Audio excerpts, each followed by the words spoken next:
한국 의료가 후진국 수준이라고요? WHO 고령화 건강국 수석 고문의 손이 떨리기 시작했습니다.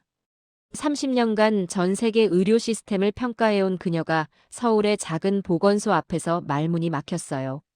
미국에서 $2,000, 캐나다에서 $800 받는 검사를 한국은 공짜로 해주고 있었거든요. 그것도 아무나 받을 수 있는 게 아니었습니다. 65세 이상 어르신이라면 누구든 예약도 필요 없이 그냥 가면 됐어요.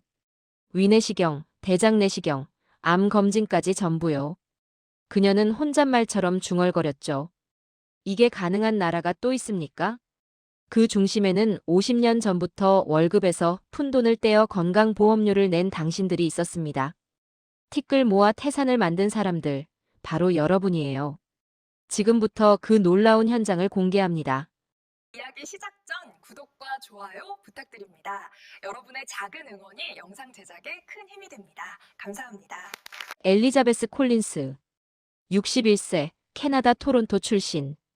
WHO 고령화 건강국에서 30년을 일한 베테랑이에요. 전 세계 127개국의 의료 시스템을 직접 평가해온 사람이죠. 그녀의 별명은 철의 여인이었습니다. 냉정하고 객관적이며 감정에 휘둘리지 않는 것으로 유명했거든요. 2024년 가을, 그녀에게 특별한 임무가 주어졌습니다. 한국의 노인 건강검진 시스템을 평가해달라는 요청이었어요. 유엔 산하 기관들 사이에서 한국 의료에 대한 소문이 돌고 있었거든요. 노인들에게 무료로 암 검진을 해준다느니, 시골 보건소에서도 내시경을 받을 수 있다느니 믿기 어려운 이야기들이었죠. 솔직히 콜린스 박사는 코웃음을 쳤습니다. 30년간 이 바닥에서 일하면서 배운 게 있어요. 세상에 공짜는 없다는 거죠. 무료라고 광고하면서 뒤로는 다른 비용을 청구하거나 품질이 형편없거나 둘 중 하나였습니다. 예외는 없었어요. 특히 아시아 국가들에 대해서는 더 회의적이었습니다. 일본은 의료비가 비싸기로 유명하고 중국은 시스템 자체가 불투명했죠. 한국이라고 다를 게 있겠습니까? 게다가 그녀는 개인적인 걱정도 있었어요. 올해로 61세. 슬슬 자신의 노후가 걱정되기 시작하는 나이였습니다. 캐나다도 의료 선진국이라고 하지만 현실은 달랐거든요. 전문의 예약을 잡으려면 6개월을 기다려야 하고 검진 비용은 만만치 않았어요. 은퇴하면 어떻게 될지 막막했습니다. 밤마다 같은 생각이 머릿속을 맴돌았어요. 내가 큰 병에 걸리면 어쩌지? 자식들한테 짐이 되는 건 아닐까? 노후 자금이 병원비로 다 날아가면? 이런 불안은 그녀만의 것이 아니었습니다. 전 세계 어디서나 나이 든 사람들은 같은 걱정을 안고 살아가죠. 건강이 나빠지면 돈이 들고, 돈이 없으면 치료를 못 받고, 치료를 못 받으면 가족에게 짐이 되는 악순환. 이게 현실이었어요. 그래서 더 냉소적이었는지도 모릅니다. 한국이 정말 노인들을 위한 무료 검진 시스템을 갖추고 있다고요? 그것도 품질까지 보장하면서 콜린스 박사는 믿을 수 없었어요. 아니, 믿고 싶지 않았는지도 모르죠. 그게 사실이라면 자신이 살아온 30년이 부정당하는 기분이 들 테니까요. 비행기에 오르기 전 그녀는 보고서 초안을 미리 작성해뒀습니다. 결론은 이미 정해져 있었어요. 한국의 무료 검진 시스템은 과장되었으며 실제 품질은 선진국 수준에 미치지 못함. 현장 조사는 형식적인 절차일 뿐이라고 생각했습니다. 인천공항에 도착한 건 10월의 어느 화요일이었어요. 공항을 빠져나오는데 묘한 기분이 들었습니다. 뭔가 다르다는 느낌. 하지만 그녀는 애써 무시했어요. 선입견에 휘둘리면 안 된다고, 오히려 더 냉정해져야 한다고 스스로를 다잡았죠. 그때까지만 해도 몰랐습니다. 자신의 인생을 송두리째 바꿀 경험이 기다리고 있다는 걸요. 61년 인생에서 가장 큰 충격이 코앞에 와 있다는 걸요. 콜린스 박사는 서울로 향하는 차 안에서 창밖을 바라봤습니다. 낯선 도시의 풍경이 스쳐 지나갔어요. 높은 빌딩들, 깨끗한 거리, 질서정연한 차들. 하지만 그녀의 마음속에는 여전히 의심이 가득했습니다. 두고 보자. 진짜 실력을 보여줘봐. 다음 날 아침, 콜린스 박사는 서울 시내의 한 종합병원을 방문했습니다. WHO 평가단 자격으로 온 거라 병원장이 직접 마중을 나왔어요. 깔끔한 정장을 입은 60대 중반의 남성이었습니다. 이름은 박정호. 이 병원에서 40년을 일한 베테랑 의사였죠. 병원 투어가 시작됐습니다. 최신식 장비들, 깨끗한 병실, 체계적인 시스템. 나무랄 데가 없어 보였어요. 하지만 콜린스 박사는 속으로 생각했죠. 서울 대형 병원이야 당연히 좋겠지. 문제는 시골이야. 그녀가 단도직입적으로 물었습니다. 박 원장님, 솔직하게 말씀해 주시죠. 시골 보건소도 이 정도 수준입니까? 박 원장이 빙그레 웃었어요. 마치 그 질문을 기다렸다는 듯이요. 내일 직접 모시겠습니다. 백문이 불여일견이니까요. 그날 저녁 박 원장이 식사 자리를 마련했습니다. 서울 시내의 조용한 한정식집이었어요. 둘이 마주 앉아 식사를 하는데 박 원장이 조심스럽게 입을 열었습니다. 콜린스 박사님, 혹시 한국 의료의 진짜 역사에 대해 들어보신 적 있으십니까? 대략은 알고 있습니다. 경제 성장과 함께 발전했다고요. 박 원장이 고개를 저었어요. 그건 반쪽짜리 이야기입니다. 진짜 역사는 따로 있어요. 그리고 그가 들려준 이야기는 콜린스 박사의 예상을 완전히 벗어난 것이었습니다. 저는 1961년에 충청남도 시골 마을에서 태어났어요. 그때 우리 마을에는 의사가 한 명도 없었습니다. 가장 가까운 병원이 버스로 3시간 거리였죠. 그것도 버스가 있으면 다행이었고요. 콜린스 박사가 젓가락을 내려놓았습니다. 3시간이요? 네. 그래서 아픈 사람은 그냥 집에서 알았어요. 약이라곤 소화제랑 진통제가 전부였습니다. 박 원장의 목소리가 조금 떨렸습니다. 제 누나가 7살에 죽었어요. 맹장이 터졌는데 병원에 못 갔거든요. 아버지가 등에 업고 읍내까지 뛰어갔지만 이미 늦었습니다. 그날 밤 아버지가 우시는 걸 처음 봤어요. 콜린스 박사는 아무 말도 할 수 없었습니다. 캐나다에서 태어나 선진국 의료 시스템 속에서 자란 그녀로서는 상상하기 어려운 세계였어요. 병원이 없어서 아이가 죽는다니. 인구 1만 명당 의사가 0.5명이었고요. 지금 아프리카 최빈국 수준이었죠. 박 원장이 물을 한 모금 마셨습니다. 그런데 말입니다. 그 시절 어른들이 한 가지 약속을 했어요. 우리 세대는 이렇게 살았지만 자식들한테는 이 서러움을 물려주지 말자고요. 어떻게 했습니까? 1977년에 건강보험이 시작됐어요. 처음에는 대기업 직원들만 대상이었죠. 월급에서 푼돈을 떼는 방식이었습니다. 아버지가 그러셨어요. 이 돈은 나를 위한 게 아니다. 내가 아플 때 쓰라고 모으는 거다. 박 원장의 눈가에 주름이 깊어졌습니다. 1989년에 전국민 건강보험이 완성됐어요. 12년 만에요. 독일은 127년 걸렸고 일본은 36년 걸렸습니다. 한국은 12년이었어요. 그리고 그 12년 동안 보험료 내는 걸 거부한 사람이 없었습니다. 12년이요? 콜린스 박사가 놀라서 되물었어요. 이 분야 전문가인 그녀도 처음 듣는 숫자였거든요. 왜 그랬을까요? 누나 같은 아이가 또 죽는 걸 보고 싶지 않았으니까요. 자기 자식만이라도 병원 문턱에서 쫓겨나지 않게 하고 싶었으니까요. 그게 그 세대의 약속이었습니다. 콜린스 박사는 한동안 말이 나오지 않았어요. 30년간 전 세계 의료 시스템을 평가하면서 이런 이야기는 처음이었습니다. 정책 문서에는 숫자만 있었지 그 뒤에 숨은 사람들의 이야기는 없었거든요. 박 원장이 마지막으로 한마디를 덧붙였습니다. 내일 보건소에 가시면 할머니, 할아버지들을 만나실 겁니다. 그분들이 바로 그 시절을 살아낸 사람들이에요. 월급에서 푼돈을 떼어가며 지금의 시스템을 만든 장본인들이죠. 호텔로 돌아온 뒤에도 잠이 오지 않았습니다. $79. 의사 0.5명. 맹장이 터져 죽어간 7살 소녀. 12년 만에 완성된 전국민 보험. 콜린스 박사는 처음으로 자신의 선입견이 흔들리는 걸 느꼈어요. 노트북을 열어 미리 써둔 보고서 초안을 다시 읽어봤습니다. 한국의 무료 검진 시스템은 과장되었으며 실제 품질은 선진국 수준에 미치지 못함. 이 문장이 갑자기 어색하게 느껴졌어요. 아직 아무것도 확인하지 않았는데 결론을 내려놓았다니. 내일 보건소에서 진짜를 확인하겠다고 다짐하면서 그녀는 창밖에 서울 야경을 바라봤습니다. 60년 전에는 폐허였다는 이 도시. 화려한 불빛들이 반짝이고 있었어요. 다음 날 새벽 콜린스 박사는 일찍 눈을 떴습니다. 창밖으로 서울의 아침이 밝아오고 있었어요. 어젯밤 박 원장에게 들은 이야기가 머릿속에서 떠나지 않았습니다. 7살의 맹장이 터져 죽은 소녀. 3시간 거리의 병원. 79달러의 국민소득. 그리고 12년 만에 완성된 전 국민 보험. 숫자들이 머리를 맴돌았지만 아직 마음을 완전히 열 수는 없었어요. 30년간 이 분야에서 일하면서 배운 게 있었거든요. 아름다운 이야기 뒤에는 항상 추한 현실이 숨어 있다는 것. 정치인들의 연설은 화려하지만 실제 병원은 엉망인 나라를 수없이 봐왔습니다. 한국도 다르지 않을 거라는 의심이 여전히 남아 있었죠. 콜린스 박사는 침대에 누운 채 자신의 상황을 떠올렸습니다.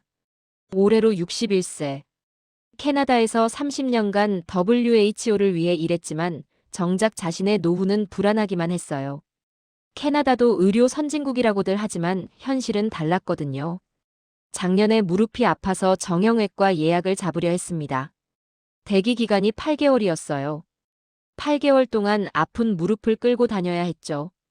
통계로만 보면 캐나다 의료 시스템은 훌륭합니다. 하지만 실제로 아픈 사람 입장에서는 지옥이나 다름없었어요. 미국은 더 심각했습니다. 지난달 뉴스에서 본 기사가 떠올랐어요. 미국의 한 노인이 인슐린 값을 감당하지 못해 복용량을 줄이다가 사망했다는 내용이었습니다. 세계 최강국이라는 미국에서 약값 때문에 사람이 죽는 거예요. 선진국이라는 게 무슨 의미가 있나 싶었죠. 유럽도 마찬가지였습니다.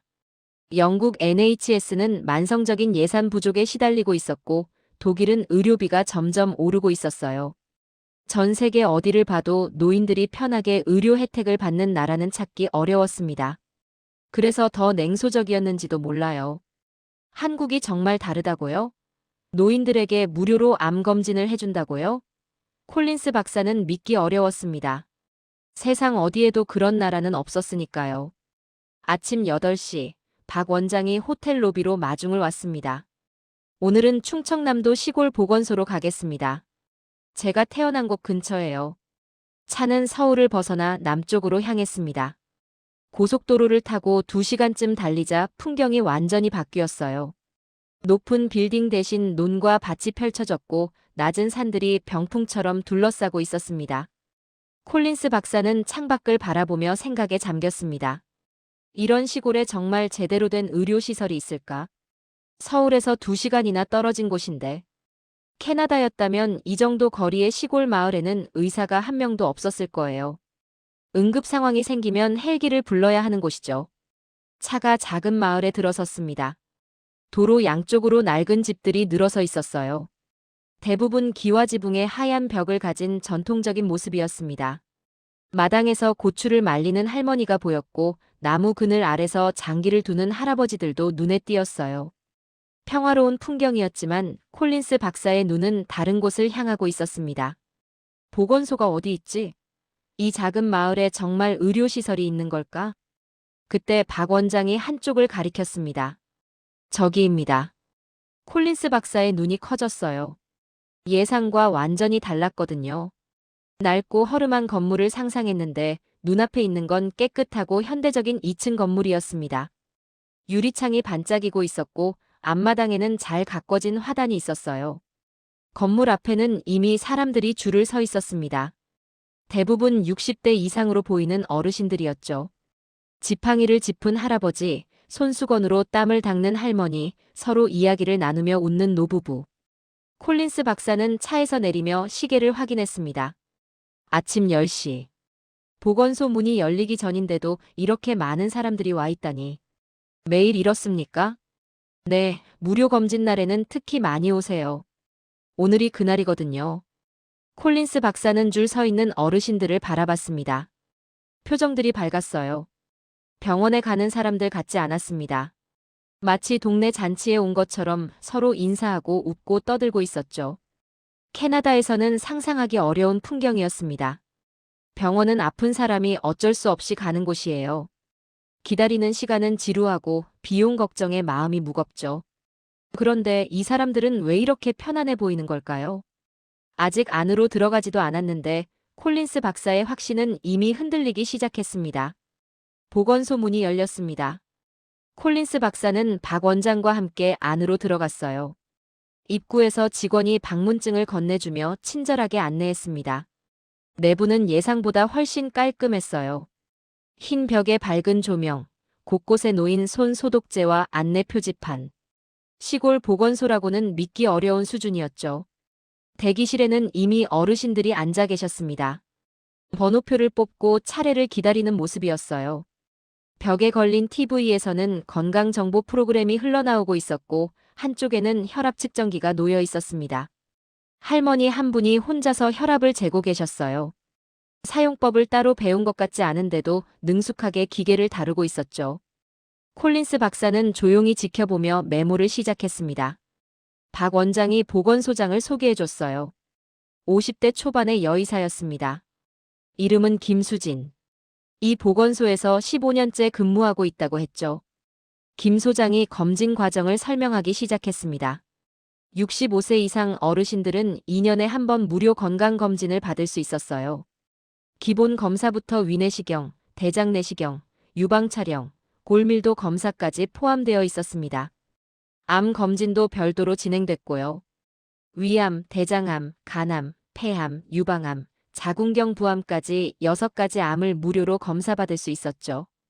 콜린스 박사는 귀를 의심했습니다. 내시경이 무료라고요? 캐나다에서는 위내시경 한 번에 최소 $400가 들어요. 대장내시경은 $800가 넘고요. 보험이 있어도 본인 부담금이 만만치 않습니다. 그런데 여기서는 공짜로 해준다니. 김 소장에게 직접 확인했습니다. 정말 무료입니까? 숨겨진 비용은 없고요.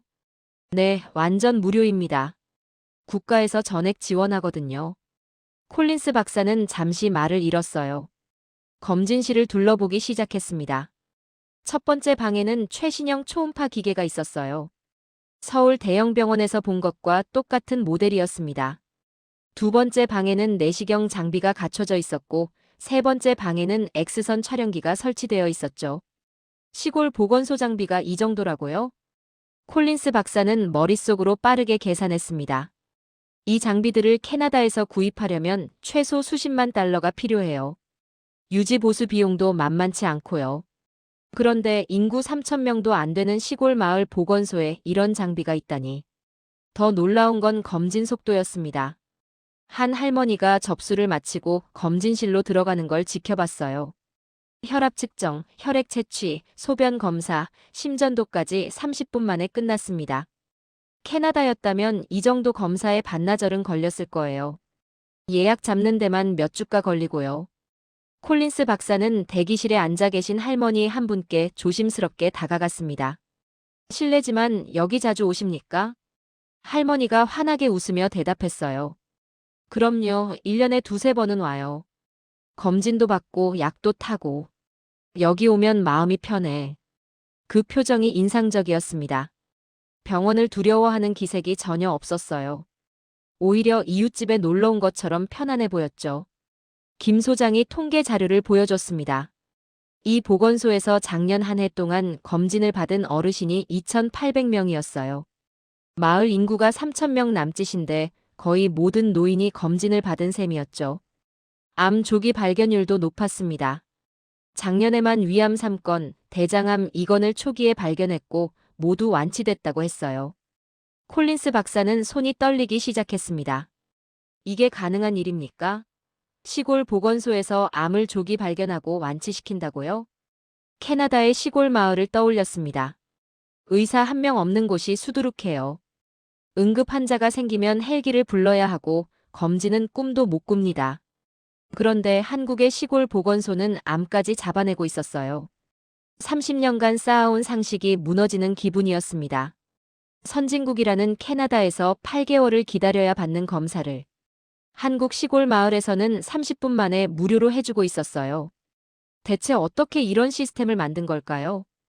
콜린스 박사는 창밖을 바라봤습니다. 논밭 사이로 할머니 한 분이 지나가고 계셨어요. 허리가 굽었지만 걸음은 힘차 보였죠. 아마 저분도 이 보건소에서 검진을 받으셨겠죠. 가슴 한구석이 묘하게 뜨거워졌습니다. 검진실 투어를 마치고 잠시 휴게실에 앉았습니다. 김 소장이 커피를 내왔어요. 콜린스 박사는 컵을 받아들며 생각에 잠겼습니다. 방금 본 것들이 아직도 믿기지 않았거든요. 시골 보건소에 최신 장비가 갖춰져 있고 30분 만에 검진이 끝나고 그것도 전부 무료라니. 김 소장이 조심스럽게 입을 열었습니다.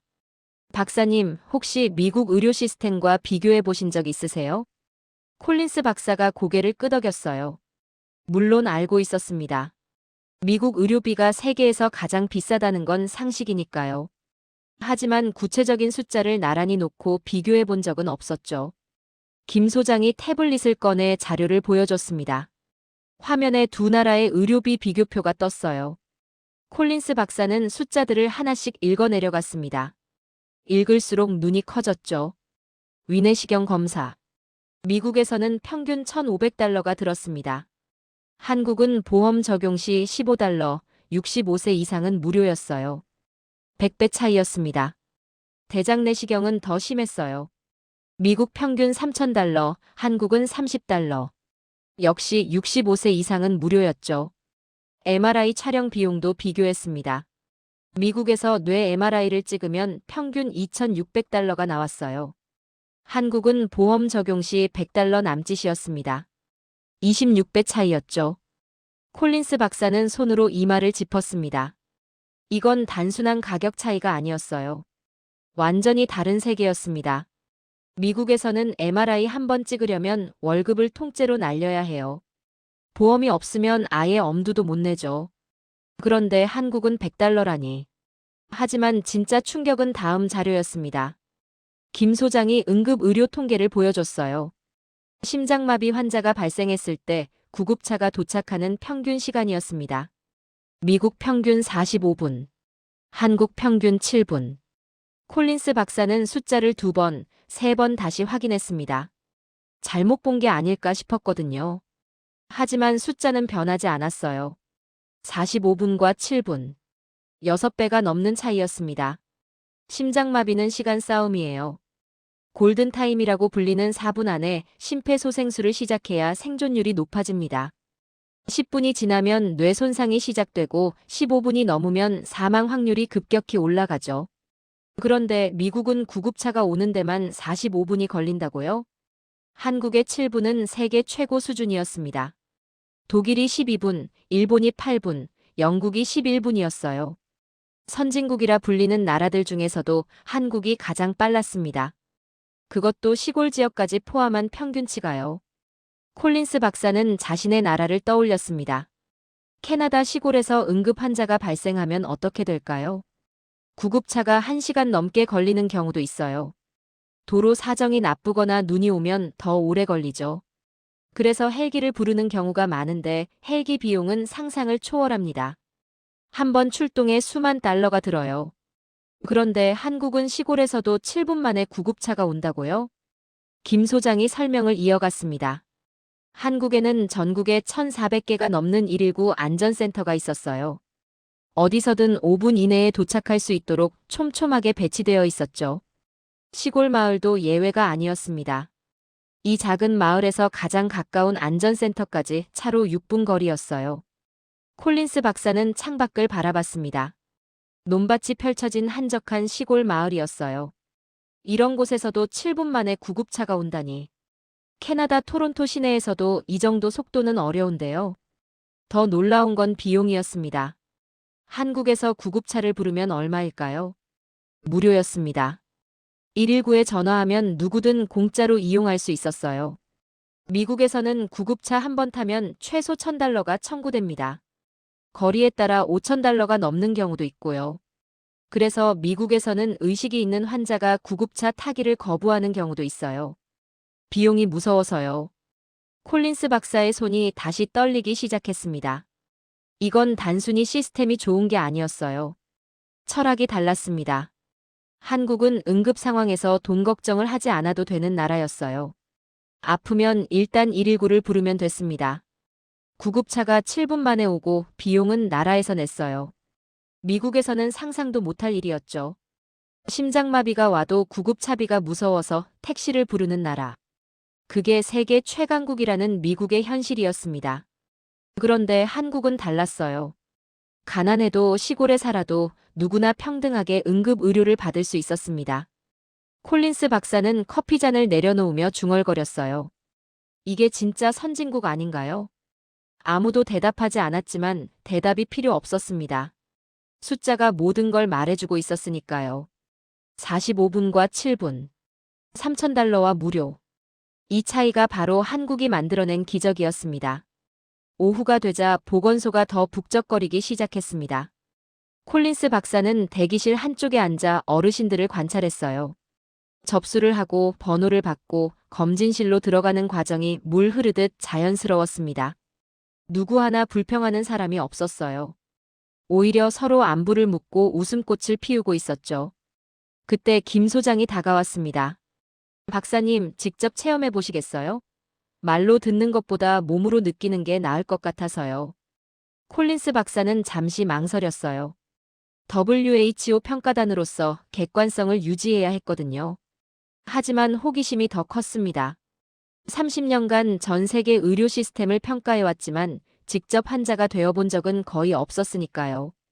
접수대로 향했습니다. 여권을 보여주자 직원이 외국인 등록을 도와줬어요.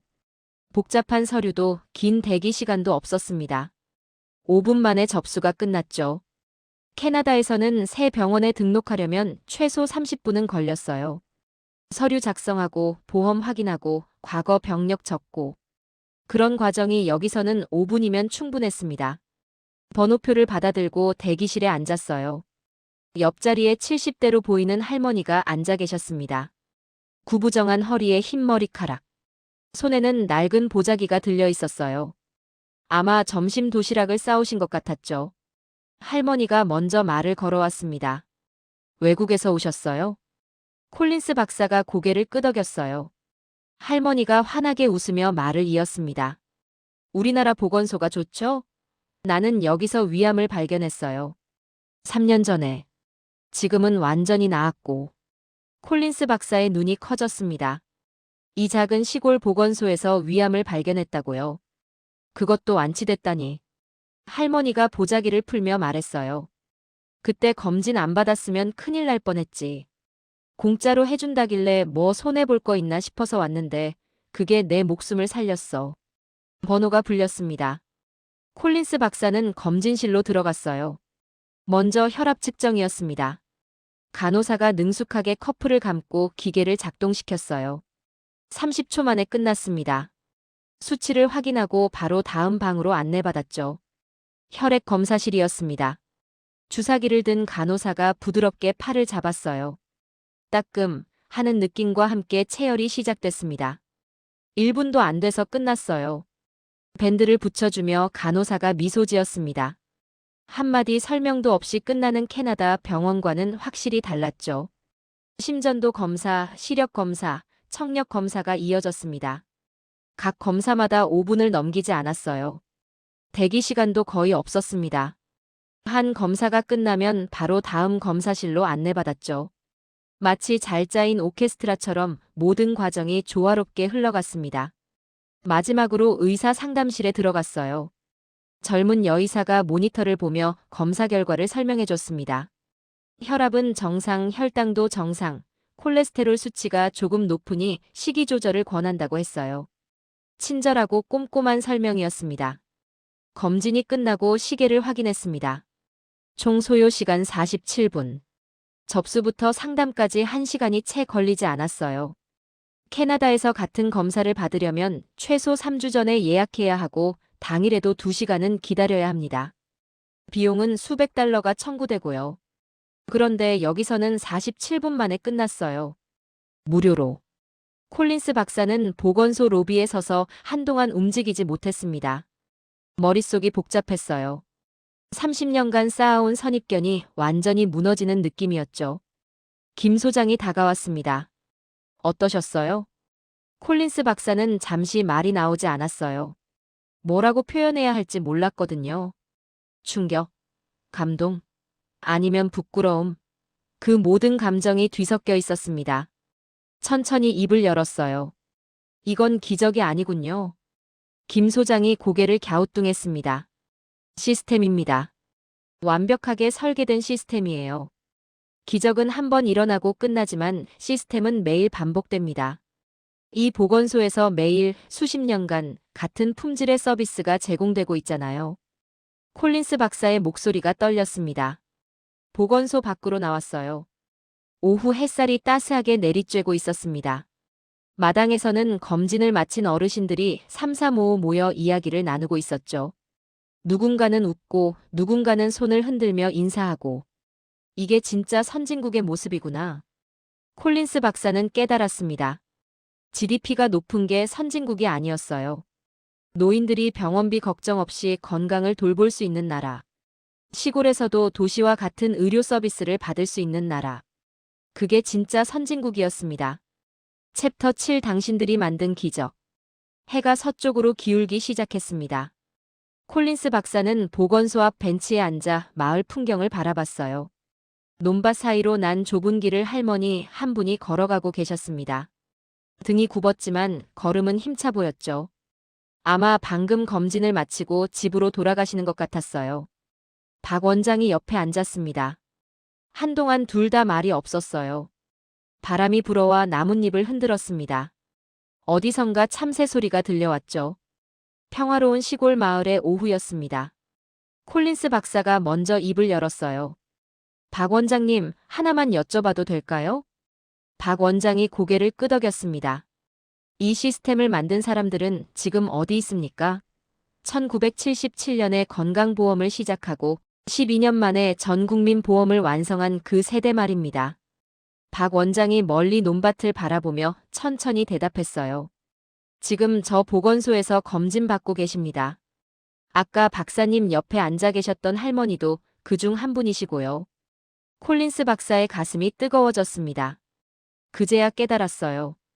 아까 만났던 할머니.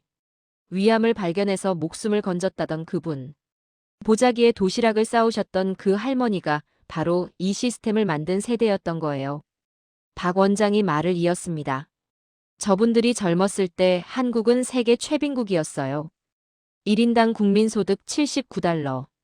하루 세 끼 먹기도 힘든 시절이었죠. 그런데도 월급에서 푼돈을 떼어 건강보험료를 냈습니다. 자기를 위해서가 아니었어요. 자식들, 손주들이 병원 문턱에서 쫓겨나지 않게 하려고요. 콜린스 박사는 아무 말도 할 수 없었습니다. 떠오르는 장면이 있었어요. 아까 보건소에서 봤던 어르신들. 번호표를 들고 차례를 기다리시던 분들. 서로 안부를 묻고 웃으시던 그 할머니, 할아버지들. 그분들이 50년 전에는 가난한 청년이었던 거예요. 보릿고개를 넘기며 배를 골았을 겁니다. 새벽부터 밤까지 공장에서 일했겠죠. 손이 갈라지고 허리가 휘어지도록. 그러면서도 월급에서 조금씩 떼어 보험료를 냈어요. 자기가 아플 때 쓰려고요? 아닙니다. 다음 세대를 위해서였어요. 콜린스 박사의 눈시울이 뜨거워졌습니다. 캐나다에서 태어나 풍요롭게 자란 그녀로서는 상상하기 어려운 희생이었어요. 자기도 먹고 살기 힘든데 남을 위해 돈을 모은다고요. 그것도 강제가 아니라 자발적으로. 12년 동안 단 한 번도 거부하지 않고. 이게 가능한 일입니까? 그런데 한국 사람들은 해냈어요. 폐허에서 시작해서 맨손으로 세계 최고의 의료 시스템을 만들어냈습니다. GDP로는 설명할 수 없는 기적이었죠. 박 원장이 조용히 말했습니다. 저분들은 자기가 만든 시스템 덕분에 지금 무료로 검진을 받고 계십니다. 50년 전에 낸 보험료가 지금 자기 몸을 살리고 있는 거예요. 뿌린 대로 거두는 거죠. 콜린스 박사는 고개를 숙였습니다. 부끄러웠어요. 며칠 전까지만 해도 한국을 무시했거든요. 아시아의 작은 나라, 경제만 좀 잘하는 곳 정도로 생각했습니다. 진짜 선진국은 유럽이나 북미라고 믿었죠. 하지만 틀렸어요. 선진국이란 뭘까요? GDP가 높은 나라, 군사력이 강한 나라? 아닙니다. 노인들이 병원비 걱정 없이 살 수 있는 나라. 가난해도 아프면 치료받을 수 있는 나라. 다음 세대를 위해 오늘을 희생할 수 있는 나라. 그게 진짜 선진국이었습니다. 콜린스 박사는 보건소 건물을 다시 바라봤어요. 깨끗한 유리창에 노을빛이 반사되고 있었습니다. 이 건물은 그냥 건물이 아니었어요. 50년 전 가난한 청년들의 땀방울이 쌓여 만들어진 거였습니다. 월급에서 떼어낸 푼돈이 벽돌이 되고 창문이 되고 최신 장비가 된 거예요. 황소 같았던 거예요. 그 세대는 느리지만 묵묵히 앞으로 나아갔습니다. 하루아침에 이룬 게 아니었어요. 12년 동안 그리고 그 후로도 수십 년 동안 한 걸음씩 꾸준히 걸어온 거예요. 지금 이 보건소는 그 긴 여정의 결과물이었습니다. 콜린스 박사는 주머니에서 손수건을 꺼냈어요. 눈물이 흘러내리고 있었거든요. 61년 인생에서 이렇게 운 건 처음이었습니다. 보고서를 쓰러 온 WHO 평가단이 시골 보건소 앞에서 울고 있다니. 스스로도 우스웠지만 눈물을 멈출 수가 없었어요. 이건 감동이 아니었습니다. 경외심이었어요. 인간이 이렇게까지 할 수 있다는 것에 대한 깊은 존경이었습니다. 서울로 돌아가는 차 안이었습니다. 창밖으로 어둠이 내려앉고 있었어요. 시골 마을의 불빛이 하나둘 켜지기 시작했습니다. 콜린스 박사는 오늘 하루를 떠올리며 조용히 눈을 감았어요. 아까 보건소에서 만난 얼굴들이 스쳐 지나갔습니다. 위암을 발견해서 목숨을 건졌다던 할머니. 번호표를 들고 웃으며 기다리시던 할아버지들. 능숙하게 혈압을 재시던 어르신. 그분들 모두가 50년 전에는 가난한 청년이었어요. 월급 79달러를 받으며 하루하루를 버텼던 사람들. 그런데 그 시절에도 다음 세대를 위해 푼돈을 모았습니다. 자기 배는 고라도 자식들은 병원에 갈 수 있게 해주고 싶었던 거예요. 콜린스 박사는 노트북을 꺼냈습니다. 며칠 전에 써둔 보고서 초안을 열었어요. 한국의 무료 검진 시스템은 과장되었으며 실제 품질은 선진국 수준에 미치지 못함. 그 문장이 화면에 떠 있었습니다. 얼마나 오만했는지. 아무것도 모르면서 결론부터 내려놓았던 자신이 부끄러웠어요. 손가락이 키보드 위에서 움직이기 시작했습니다. 문장을 하나씩 지웠어요. 그리고 새로운 문장을 써내려갔습니다. 손이 떨렸지만 멈추지 않았어요. 이건 보고서가 아니었습니다. 고백이었어요. 30년간 의료 시스템을 평가해온 전문가로서의 솔직한 고백. 호텔에 도착한 건 밤 9시가 넘어서였습니다. 방에 들어와 책상에 앉았어요. 보고서 작성을 계속했습니다. 밤새 썼어요. 커피를 마시고 잠시 쉬고 다시 쓰고. 새벽 4시가 되어서야 마침표를 찍었습니다. 다음 날 아침 박 원장에게 연락했어요. 떠나기 전에 보건소에 한 번 더 들르고 싶다고 했습니다. 박 원장이 흔쾌히 수락했죠. 다시 2시간을 달려 그 시골 마을에 도착했습니다. 어제와 똑같은 풍경이었어요. 보건소 앞에는 또 어르신들이 줄을 서 계셨습니다. 콜린스 박사는 대기실로 들어갔어요. 어제 만났던 할머니가 보였습니다. 위암을 발견해서 완치됐다던 그분. 오늘도 보자기에 도시락을 싸들고 오셨더군요. 콜린스 박사가 다가가 인사를 건넸습니다. 할머니가 환하게 웃으며 자리를 내주셨어요. 나란히 앉았습니다. 할머니의 손을 바라봤어요. 주름지고 거칠었습니다. 평생 고생한 흔적이 역력했죠. 이 손으로 농사를 지으셨겠지요. 공장에서 일하셨겠지요. 자식들 밥 해먹이고 빨래하고 청소하고 쉼없이 움직인 손이었습니다. 콜린스 박사가 조심스럽게 물었어요. 할머니, 젊으셨을 때 힘드셨죠? 할머니가 고개를 끄덕이며 웃었습니다. 그럼요. 없이 살았지. 그래도 지금은 좋아요. 병원비 걱정 없이 검진 받을 수 있으니까. 옛날엔 꿈도 못 꿨어. 콜린스 박사의 눈시울이 다시 뜨거워졌습니다. 이분이 만든 거예요. 이 시스템을. 젊었을 때 배고픔을 참아가며 낸 보험료가 지금 이 보건소가 된 겁니다. 자기를 위해서가 아니었어요. 다음 세대를 위해서, 손주들을 위해서, 아직 태어나지도 않은 사람들을 위해서 희생한 거예요. 콜린스 박사는 할머니의 손을 잡았습니다. 주름진 손이 따뜻했어요. 평생을 일한 손. 다음 세대를 위해 희생한 손. 세계 최고의 의료 시스템을 만든 손이었습니다. 할머니, 자랑스러워하셔도 됩니다. 할머니가 갸우뚱했어요. 무슨 말인지 모르겠다는 표정이었습니다. 할머니 세대가 이 나라를 만들었어요.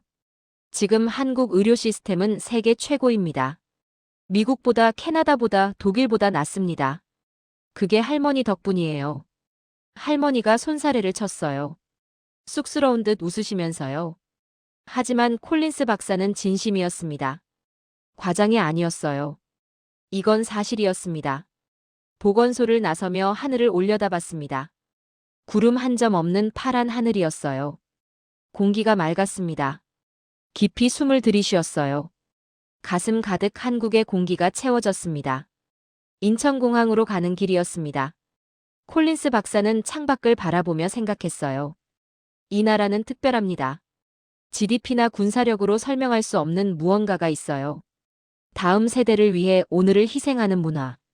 함께 나누고 함께 일어서는 정신. 그게 한국의 진짜 힘이었습니다. 비행기에 올랐습니다. 이륙하는 순간 창밖으로 한반도가 보였어요. 작은 땅이었습니다. 하지만 그 안에 담긴 이야기는 거대했죠. 폐허에서 일어나 세계 최고가 된 나라. 가난 속에서도 다음 세대를 생각한 사람들. 그들의 땀방울이 지금의 한국을 만들었습니다. 콜린스 박사는 보고서를 다시 한번 읽어봤어요. 마지막 문장에 이렇게 적혀 있었습니다. 한국의 의료 시스템은 기적이 아니다. 한 세대의 희생과 헌신이 만든 결과물이다. 그리고 그 세대는 지금도 살아있다. 시골 보건소에서 무료 검진을 받으며 자신들이 만든 시스템의 혜택을 누리고 있다. 이것이야말로 진정한 선진국의 모습이다. 눈을 감았습니다. 아까 만난 할머니의 얼굴이 떠올랐어요. 주름진 얼굴, 따뜻한 손, 환한 미소. 그분이 바로 한국이었습니다. 가난해도 포기하지 않고 힘들어도 다음 세대를 생각하는 그 정신이 한국을 만든 거예요. 콜린스 박사는 속으로 중얼거렸습니다. 여러분이 흘린 땀 한 방울 한 방울이 지금 이 나라를 지키고 있습니다. 여러분 덕분에 손주들이 병원비 걱정 없이 살 수 있습니다. 여러분이 자랑스러워 하셔도 됩니다. 아니, 자랑스러워 하셔야 합니다. 당신들이 만든 나라니까요.